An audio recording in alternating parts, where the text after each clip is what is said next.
네, 오랜만에 모시는 우리 박소연 이사님 시간이 좀 많이 부족하니까 얼른 들어가 보도록 하겠습니다. 그러시죠. 네, 이사님 네. 바로 만나보죠. 신영증권 박소연 이사님 어서 오십시오. 어서 오세요. 네, 안녕하십니까. 네, 네. 반갑습니다. 일단 뭐 다른 인사들 다 제키고 지금 현재 시장 어떻게 판단하고 계십니까? 뭐 불확실성 여전히 많죠. 예.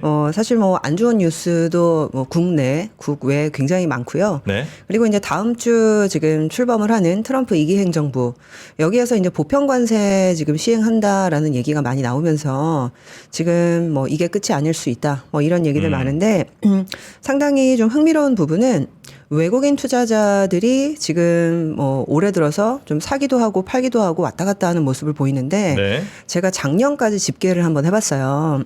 작년에 이제 외국인이 뭐 상반기에 많이 사다가 이제 하반기에 많이 팔아서 네. 결과적으로 순매도로 끝났거든요. 아, 근데 제가 삼성전자 한 종목을 제외하고 네. 외국인들이 실제로 얼마 샀나를 다시 계산을 해봤습니다. 네. 근데 굉장히 재미있게도 3전 빼니까 빼니까 12조 정도 순매수더라고요. 그래서 전체적으로 매도인데 네, 전체 매도인데 3전만 10몇 조를 판 거네요, 그죠? 예, 그래서 실질적으로 삼성전자 정말 딱 한 종목, 이 한 종목을 제외하면 한국 증시에서 외국인이 주식을 거의 팔지 않았다. 오히려 12조 정도 산 거죠. 네. 그러니까 이 얘기는 실제 지금 여러 가지 불확실성들이 있지만 삼성전자에 대한 어떤 비관적인 전망을 제외하면 실질적으로 외국인들이 한국을 그렇게까지 나쁘게 보고 있는 것은 아니다라고 볼 수 있고 네. 과거 케이스를 보면 이 정치적인 불확실성이 있을 때는 굉장히 시장이 좀 불안한 모습을 보이지만 오히려 정치적 불확실성이 좀 거쳐지고 안정화되면 빠르게 그 다음에 이제 어떤 일들이 있을지 결과적으로는 지금 내수도 굉장히 부진하고 안 좋은 뉴스들이 많기 때문에 내부적으로는 경기 부양을 해야 된다. 내지는 좀 정책을 좀 써서 돈을 풀어야 된다. 뭐 이런 얘기들이 상당히 많이 나올 수 있거든요. 네. 그래서 1년을 보면 뭐 한 1분기 정도까지는 좀 불확실성 많겠지만 하반기로 가면서 사실 좀 좋은 일들이 좀 많은 그런 한 해가 되지 않을까라고 우리나라에? 전망을 네, 그렇습니다. 1분기. 근데 이제 아마도 뭐 1분기 끝에쯤에 또 정치 이벤트 큰 게 하나 뭐 있을 것 같고요. 그 이어서 또 있을 수밖에 없는 이벤트들이 또 한 2분기까지는 쭉쭉 있지 않습니까? 네네. 네. 그래서 그때까지는 조금 불확실성은 여전히 좀 있다고 봐야 되는 거죠? 네, 뭐 한 3, 4개월 정도는 좀 조심해야 3, 4개월 된다라고 정도는. 보고는 있는데 네. 일단 저는 크게 두 가지 정도를 말씀을 좀 드리고 싶어요. 예. 연초에 갑자기 우리나라 반도체 주식 그리고 이제 IT 이제 업종이 많이 올라서 이게 무슨 일이냐라고 했었는데 아마 아시겠지만 중국에서 이제 스마트폰이나 내지는 전자기기도 이구환신이라는 거를 해주겠다. 네. 이구환신이라는 게 이제 낡은 것을 새 거로 바꿔주겠다. 뭐 좀 새 제품 사면 보조금 주겠다라고 한 건데 이건 말고도 중국이 작년 9월부터 굉장히 많은 정책들을 쏟아내고 있습니다. 이게 뭐냐면 트럼프가 무서워서 그러니까 어떻게 보면 트럼프 2기 행정부가 중국에게 어마어마한 공세를 할 것을 알고 있기 때문에 대비하는 조치거든요. 사실 1기 때랑은 저는 2기 때가 좀 다를 거다라고 보고 있는 게 1기 때는 트럼프 자신도 본인이 대통령 될 거라고 사실 생각을 못했던 측면이 있습니다. 그리고 본인이 이제 대통령 될지 몰랐는데 되니까 그러면 어떻게 하지?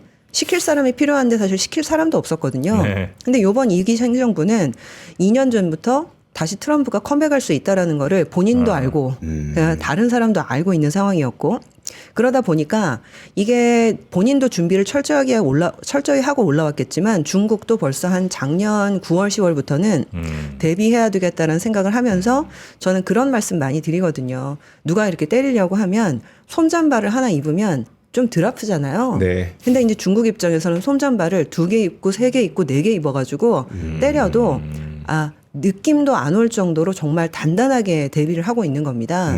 그래서 실질적으로는 작년 9월부터 좀 정책을 쓰고 있는 게 생각보다 심상치 않고 그리고 부동산 부양책 같은 것들도 굉장히 많이 나왔거든요. 네. 지금 지금 중국의 10년물 국채 금리가 1.6% 정도밖에 안 됩니다. 1.6이요? 네. 그래서 10년물 국채 금리가 그 정도까지 떨어져 있는 양상이고, 그리고 작년 말부터는 지금 지방정부 특별국채 발행을 해서 지금 지방에 있는 뭐 미분양 부동산 뭐 이런 것들을 좀 매입을 해서 공공임대로 바꾸겠다 이런 얘기를 하는데, 그래서 그런지 모르겠는데 저희 그 중국 담당 성현주 의원님 최근 뭐 자료 내신 걸 보면 중국이 이제 도시를 1선 도시, 2선 도시, 3선 도시로 나누거든요. 근데 2선 도시의 거래량이 어마어마하게 폭증을 하고 있습니다. 근데 보통 1선 도시는 우리나라로 따지게 되면 뭐 서울 핵심지, 뭐 강남, 서초, 송파 뭐 이런 데가 될 텐데, 이 2선 도시는 사실상은 우리나라로 따지게 되면 뭐 이제 그 뭐 지방의 뭐 좀 핵심 지역 아니면 뭐 이런데. 경기도권 뭐 이런 정도거든요. 그러니까 어떻게 보면 지금 시황에 따라서 좀 가격 변동이 많을 수 있는 지역이라고 볼 수 있는데, 이 2선 도시의 거래량이 굉장히 많이 증가하고 있는 것이 최근에 좀 특징입니다. 그 전까지는 2선 도시, 그러니까 1선 도시는 가격이 계속 올랐었잖아요. 맞습니다. 아무리 부동산 안 좋다고 해도. 네네. 근데 그러면 2선 도시부터 안 좋았었어요. 그 전까지는? 그 전까지는 거래 자체가 안 됐죠. 그러니까 이제 그러니까 가격이 안 좋은 거는 둘째 문제고, 네. 사실 이제 사는 사람도 없고 파는 사람도 없고 아예 거래가 안 되다 보니까 시장 활성화가 안 됐던 측면이 있는데, 지금은 이제 거래가 굉장히 빠르게 지금 일어나고 있다. 이것이 이제 최근의 특징이고요. 그러다 보니까 이 중국, 물론 이제 우리나라는 미국 경기 중요하죠. 근데 이제 미국 경기만큼 사실 중요한 게 저는 중국 경기라고 보고 있는데, 네. 어쨌거나 트럼프 행정부가 들어서기 이전에 경기 부양을 정말 대대적으로 해야 되겠다라는 생각에 정말 오랜만에 부양에 나서고 있는 거라면 우리나라도 사실은 그 부분에 대해서 수혜가 있을 수 있다라고 생각을 좀 하는 거죠. 네. 중국이 그래서- 경기 부양에 따른 수에 네. 그래서 일단은 그 부분을 저는 좀 크게 하나 생각을 하고 있고요. 중국이 경기 부양하면 우리가 좋아질 게 뭐 어떤 거죠? 중국이 경기 부양하면요. 네. 일단은 중국 쪽에 이제 수요 증가 때문에 뭐 화학이라든가 철강이라든가 일반 사실은 뭐 이게 제품의 가격이 오를 수도 있고, 수요가 증가하면 일단은 수출 나가는 물량이 증가할 수도 있고, 그런 측면이 있고요. 그리고 이제 우리나라 입장에서는 이제 관광객들 이제 들어오는 그런 부분들도 생각을 할 수 있을 거고요. 사실 바로 옆 나라기 때문에 네. 절대 영향이 없을 수 없습니다. 어떤 방식으로든 간접적이든 직접적이든 영향이 있을 거라고 보고 있고. 그러니까 예를 들어서 제 질문은 이제 과거에 뭐 한 5% 성장했다 이러면 이제 우리는 야, 그 올라간 5%에 대해서 뭐 한 뭐 100조 이렇게 이제 만약에 혜택을 좀 입었다면, 지금은 걔네들이 5%도 못할 뿐더러 한 3%쯤 했다고 해서 그럼 한 60조나 이 정도는 할 것 같냐면 전혀 그렇지 않을 것 같은 게, 옛날에는 거기 올라가면 거기에 들어간 여러 뭐 중간재 혹은 뭐 아까 말씀하신 뭐 화학 제품, 철강 제품, 뭐 화장품 갖가지 것들을 다 우리가 수출을 해갖고 반도체 뭐 했는데, 화학 뭐 할 거 아마 거의 없을 것 같고, 철강 역시도 마찬가지. 오히려 중국이 너무 많으니까. 그리고 거기다 뭐 우리 소비재니 뭐 이런 뭐 거의 반도체니 모든 것들이 다 거의 막혔거나 이미 중국이 다 하고 있어서, 우리가 중국의 부양에 따라 혜택 받을 게 과연 진짜 있긴 있냐. 아, 맞아요. 네. 제가 지적해 주신 부분이 사실 정확하고요. 예. 그러니까 예전보다는 그 민감도가 굉장히 많이 떨어져 있는 거는 맞습니다. 예. 근데 일부 애널리스트들 얘기를 들어보면 이제 어떤 것들을 기대하고 있냐면요. 예. 중국이 이제 경기가 너무 안 좋다 보니까 사실 중국 내에서 이제 재고 물량들이 밖으로 쏟아져 나옵니다. 그러니까 이제 해외 수출을 하기 시작을 하면서 약간 덤핑식으로 뭐 그런 거 있죠. 해외에다가 이제 물량이 수출되면서 밀어내기. 예, 그 부분들에 이제 우리나라가 간접적으로 영향을 받는 부분이 거기에 좀 있었거든요. 줄어들면? 네. 그래서 일단 그런 부분이라도 줄어들면 조금 이런 낫다. 좀 예전에는 이제 영향은 컸지만 지금은 민감도가 줄어든 예. 이런 산업들도 일부 영향은 좀 있을 수 있다라는 거고요. 네. 결국에는 이런 부분들이 저는 좀 간접적인 영향을 미치게 되면 일단 한국도 이게 뭐 어느 정도의 이제 파지티브 이펙트, 그러니까 이게 긍정적인 영향이 있는지는 모르겠지만 일단 도움은 분명히 될 수 있다라고 보는 거고요. 네. 그리고 이제 또 하나는 저는 원화 강세 가능성을 좀 보고 있습니다. 워낙 강세요. 네네. 어떤 이유? 일단은 두 가지 이유도 이것도 말씀을 좀 드리겠는데요. 사실 작년에 이제 외국인들이 우리나라를 삼성전자 포함해서 상당히 좀 하반기 많이 팔고 나갔는데 네. 그 이유가 뭘까라고 생각하면 당연히 삼성전자에 대한 좀 부정적인 전망 때문도 있겠지만 외국인들은 환해서 손실 보는 거를 굉장히 싫어합니다. 네. 그러다 보니까 사실 많이 팔고 나갔는데요. 올해 저는 환율 보면서 그 생각을 하는 게 네. 일단 첫 번째가 예전에 2022년도 환율 올라갔을 때 그리고 이제 2020년도 환율 올라갔을 때랑 좀 많이 다른 게 이번에는요. 무역 수지가 흑자입니다. 경상 흑자, 무역 흑자. 네. 그러니까 이 얘기는 뭐냐면 그때는 기업들이요. 달러를 못 벌고 있었어요. 네. 장사를 못 해서. 근데 지금은요. 작년만 해도 518억 달러 무역 수지 흑자였거든요. 네. 그러니까 이 얘기는 기업들이 이미 돈을 벌고 있습니다. 그런데 이제 왜 이렇게 환율이 많이 올라갔냐라고 하면 일단은 한국은 금리를 내리는데 미국은 금리가 안 떨어지니까 대외 금리 차가 벌어지면서 어쩔 수 없이 딸려서 달러가 강세로 간 측면이 좀 있고요. 그리고 이제 우리나라 투자자들이 이제 미국 주식 워낙 많이 하시다 보니까 네. 작년에 이제 미국 주식 채권 산 부분들이 사실 저희 추산으로 한 500억 달러 이상이 넘습니다. 그래서 우리가 기업들이 벌어들여서 달러를 가지고 들어온 돈이 우리 해외 투자로 다 나가요? 밖으로 나갔던 측면이 있거든요. 네. 근데 올해는 좀 양상이 좀 다를 거로 보는 게 작년이랑 비슷하게 무역 수지 흑자가 들어온다라고 하면 올해는 채권 시장이 WGBI라고 해서요. 네. 그 국제 채권 지수에 편입이 됐습니다. 근데 이제 그 수급이 한 3월부터 들어올 예정인데 네. 일단은 저희 추산으로는 한 600억에서 700억 달러 정도의 유입 효과가 있을 거라고 보고 있거든요. 아까 나간 게 한 500억 달러 정도 네네네. 추산하고 계시고, 네, 들어오는 게 한 600억에서 700억 정도 추산하고 계시고. 네. 네. 그래서 실질적으로는 올해는 그냥 무역 수지 흑자로서 벌어들이는 돈, 네. 그다음에 WGBI 편입으로 인해서 벌어들이는 돈이 나오게 되면 사실 올해는 일단 전체로는 보면 순유입일 가능성이 높다는 거죠. 그리고 이제 두 번째인데요. 네. 그 일단 보편 관세 리스크 때문에 쉽게 빠지겠느냐 이렇게 얘기를 하시는데 그럼 트럼프가 보편 관세를 통해서 도대체 뭘 원하고 있는 건가? 그러니까 정말 그 속내를 우리가 잘 읽어야 되는데 네. 아마 뭐 신문에도 많이 났는데 그걸 보셨을 겁니다. 1971년도에 이미 미국이 보편 관세를 한번 시행을 한 적이 있었어요. 근데 그때 결국에는 어떻게 종료가 되냐면 네.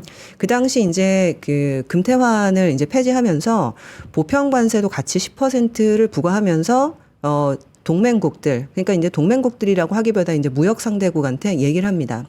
보편 관세가 싫으면 너네 평가 절상해라. 그러니까 이게 뭐냐면 통합 평가 절상이라는 건 우리나라 입장에서는 워낙 강세거든요. 미국은 이 보편 관세 하려는 이유가 제조업을 부활시키려고 하는 겁니다.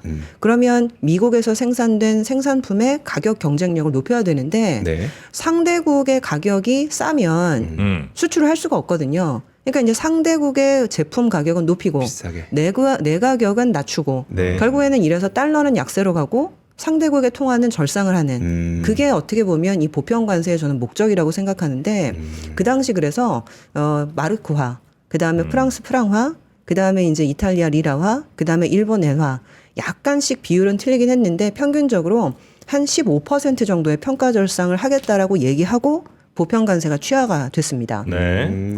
그래서 만약에 15% 평가 절상이라고 하면 뭐 지금 나타난다라고 생각하면 1,500원이면 한 200원 정도일 거거든요. 네. 그러니까 사실상 진짜 미국이 이제 원하고 있는 게 어찌 보면 우리나라의 무역 흑자를 좀 줄이고 미국의 이제 적자를 줄이는 그런 양상이라고 한다면 저는 제2의 플라자 합의의 형태의 그런 식의 어떤 딜이나 압력들이 있지 않을까라는 생각을 좀 하고 있어요. 사실 85년도 플라자 합의 때도 똑같았잖아요. 네. 일본이 너무 미국에 많은 수출을 하다 보니 일본의 무역 흑자가 어마어마했고 미국은 대일 무역 적자가 어마어마하다 보니까 일본에 너네가 통화를 평가 절상했으면 좋겠다라고 압력을 넣어서 결국엔 그때 이제 반도체 관련된 규제도 네. 같이 있었는데 결국 일본이 그때 이제 평가 절상에 합의를 하게 되거든요.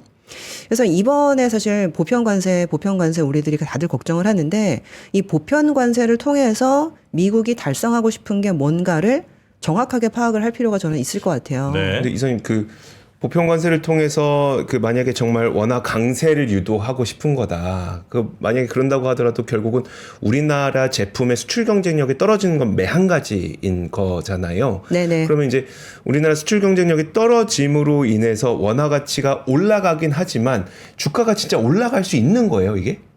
일단은 원화가 강세로 가면서 이게 원화 자산에 대한 매력이 굉장히 높아질 수 있는 측면이 좀 생기는 거죠. 네. 그래서 이제 85년도 플라자 합의 때 일본이 어떻게 대응했나를 보면 결국에는 이제 원화가 강세로 가면서 그러니까 엔화가 강세로 가면서 이제 상당한 어떤 수출의 압력이 오게 됩니다. 네. 그래서 그때 결국 경기가 급랭을 하다 보니까 일본 중앙은행이 대대적인 금리 인하를 결국에는 결심을 하게 돼요. 그러니까 그 당시에 이제 금리를 안 내리려고 했는데 엔화도 약세고 근데 갑자기 이제 엔화가 급격하게 평가 절상이 되다 보니까 네. 대대적으로 금리 인하를 하면서 그래서 88년도, 89년도에 이제 뭐 버블이 한번 오게 되는 그래서 이제 일본이 그때 그 버블 붕괴되면서 결국 망가졌는데 그 시초가 사실 플라자 합의부터 시작이었다 네, 이런 네, 얘기들이 있거든요. 지금 미국의 타겟은 당연히 중국일 거 아니에요. 네네.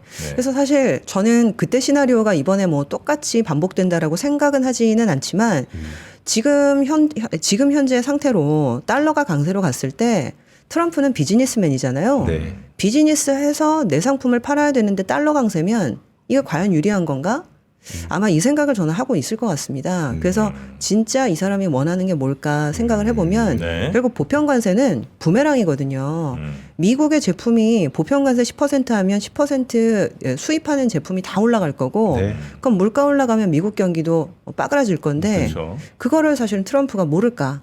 저는 그렇지 않을 것 같거든요. 예. 그래서 결과적으로는 보편관세 부과, 관세 부과는 협상의 하나의 카드로 생각을 해야 될 것 같고 그 협상의 끝에는 뭐가 있을까라고 하면 저는 의외로 좀 이 환율에 대한 변동 그리고 이제 상대국 통화에 대한 평가 절상 이런 부분들을 좀 야기하고 있는 거 아닌가 이런 생각을 좀 하고 있습니다. 네. 그래서 조금 도발적이긴 하지만 네. 이럴 때는 좀 역발상도 좀 필요하거든요. 다 나쁘다고 할 때 그러면 어떤 변수가 일어나면 좀 시장이 좋아질 수 있을까도 생각을 해봐야 될 것 같고 금리 올라가고 달러 강세 가는 거 모르는 사람 없거든요. 네. 그러면 어떤 변수가 일어나면 금리는 반전될 수 있고 달러는 약세로 갈 수 있는지 이런 부분들을 한번 생각을 해보는 게 이번 1분기에는 투자에 많은 도움이 되실 것 같다라고 말씀드립니다. 네. 그러면 2025년 올해 그 자산 배분 전략을 대략 어떻게 하는 게 그래도 비교적 합리적이다 혹은 뭐 더 투자에 도움이 될 것 같다라고 판단하시는 게 있다면 어떤 방식으로 하는 게 좋겠습니까? 네, 그래서 저희는 네. 지금 사실 시장의 컨센서스와는 좀 다를 수는 있지만 네. 채권의 비중을 올해는 좀 높여봤습니다. 한국 채권이요, 미국 채권이요? 뭐 지금 둘 다? 선진국 채권인데요. 사실 선진국 채권이 한국, 미국 다 포함이 된 개념입니다. 예. 그래서 결국에는 지금 사실 금리가 경제가 감내할 수 있을 수준보다 상당히 높다라고 저희는 생각을 하고 있고요. 그런 측면에서는 올해 지금 뭐 미국채 30년 기준으로는 지금 5% 거의 다 왔는데 현재 금리가 고금리를 수취하기에 상당히 좋은 기회라고 생각을 좀 하고 있고요. 그래서 이제 금리가 좀 앞으로 떨어질 수 있다라고 한다면 이번 1분기가 좋은 기회 요인이 될 수도 있을 것 같습니다. 근데 반대로 주식은 좀 낮췄는데요. 네. 주식 중에서도 선진국 주식을 좀 낮췄습니다. 그래요? 그러니까 이거는 좀 도발적일 수도 있는데 아마 아시겠지만 작년에도 S&P 500이 한 25% 정도 올랐고요. 네. 재작년에도 25% 정도 올랐는데 이렇게 한 2년 연속 한 25%씩 오른 케이스가 없는 건 아닙니다. 근데 언제 있었냐면 IT 버블 때, 그다음에 2020년 코로나 버블 때. 근데 그때를 제외하면 사실 거의 없는 일이나 마찬가지거든요. 근데 이제 이 정도 사실 올랐던 근본적인 원인은 저는 바이든 행정부에서 상당한 많은 보조금을 풀었던 그 부분이 크다라고 생각을 해요. 네. 근데 지금 현재 정부는 좀 바뀌었고 그리고 어찌 보면 요번에 보편 관세나 올라간 금리로 인해서 미국 경기도 부메랑 요인이 있게 되지 않을까 생각을 좀 해요. 제가 OECD 경기 선행 지수를 좀 체크를 해보니까 G20 국가, 그러니까 이제 선진국인 G20 국가 기준으로 2022년도 10월이 저점이었더라고요. 네. 그래서 이제 지금까지 상승을 하고 있기 때문에 한 27개월째 이제 상승을 하고 있습니다. 그러니까 미국 경기가 좋았기 때문이었겠죠. 근데 제 좀 데이터를 이제 보면 한 30개월 이상 확장이 일어나는 경우는 사실 많지 않았던 것 같아요. 근데 이제 올해 한 상반기면 사실 30개월째가 되고요. 네. 마침 금리는 다시 너무 많이 올랐고 그리고 이제 보편 관세나 이런 부분들은 사실 좀 어찌 됐든 시행될 가능성이 상당히 좀 높아 보이고 그렇게 보면 일단은 주식 쪽은 많이 오른 것들은 한번 좀 차익 실현을 하는 것들도 괜찮다. 네. 어찌 보면 올해 중반에 좀 싸게 살 기회가 저는 한번 있지 않을까라고 생각을 좀 하고 있습니다. 네. 그래서 이제 네, 그 정도의 자산 배분 전략을 올해는 말씀을 드리고 있습니다. 그래요. 선진국 채권 조금 괜찮은 것 같고 근데 플러스 예. 그 신영증권에서는 그 해지 하시니까 화는 해지 하시니까 이게 선진국이 되는 거지. 아니 지금 꼭 우리나라 그렇지 않습니다. 개인 투자자가 그거 하긴 좀 쉽지 않을 것 같긴 한데.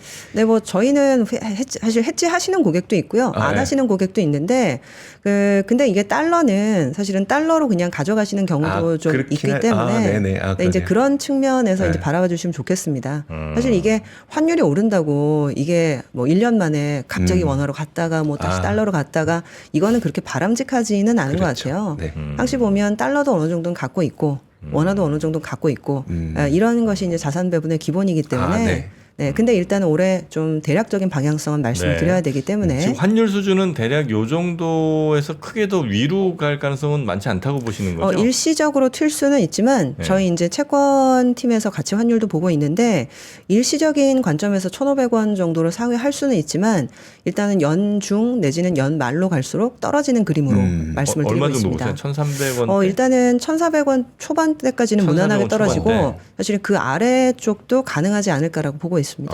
네. 알겠습니다.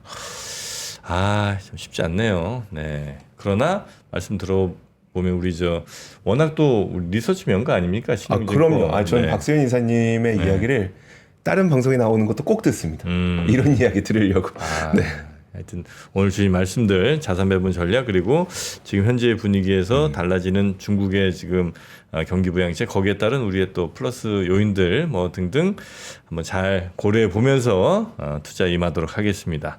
자, 오늘 함께해 주신 신영증권 박소연 이사님 오늘도 대단히 감사하고요. 또 뵙겠습니다. 감사합니다. 고맙습니다.